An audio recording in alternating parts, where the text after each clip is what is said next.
This one here has bat bars on it, so I can't get in it.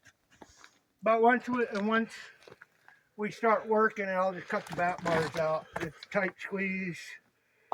But I would like to know how deep it is. I know a couple years ago, this one was about 6 feet from here. It was had water. I don't have a bright light on me right now, but it may be where all this material's left in and you can't get to the bottom of it. But this vein, this is all limonite, guys. Right here. Look at that limonite. Look at that juiciness. All right. That's why they followed this down. And the reason why they did a incline is because they're following that vein down. And so this all has extremely good values. It's only a couple inches thick here, but right here it's over 12 inches right here. Then it gets to about 2 feet right back in there to up in there. So it's about 2 feet of distance. The problem is it's probably a lot bigger, but I can't get in there. So I can't tell you how thick this is. But if we go to reopen this mine, this is what we're going to be chasing right here, is this limonite.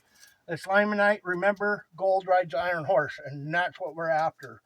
We're not necessarily after the hard quartz. This here is easier to mill. You run it through a jaw crusher to get the bigger little chunks out. You run it through a rod mill. You figure out if it's micro gold. If it's micro gold, then you crush it really fine and then run across tables. What's nice about this is all the sulfites. Let me get a little handful of this. And you can see how easy I can dig this stuff. I'm barely even working it.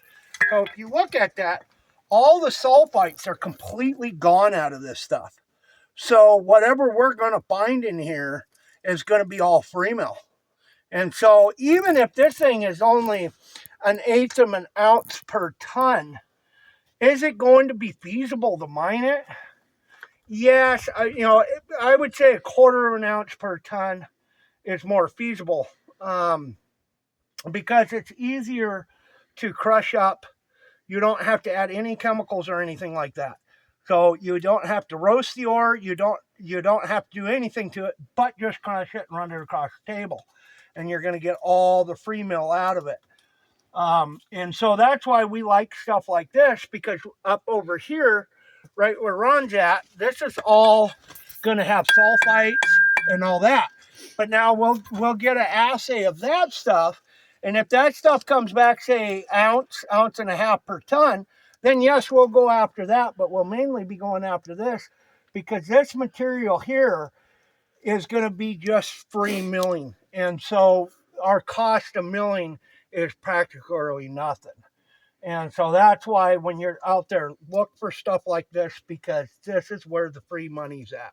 Now, if you get into real hard, now don't get me wrong, hard quartz will carry free milling gold in it. And that's the other thing. That's why we got to test this stuff.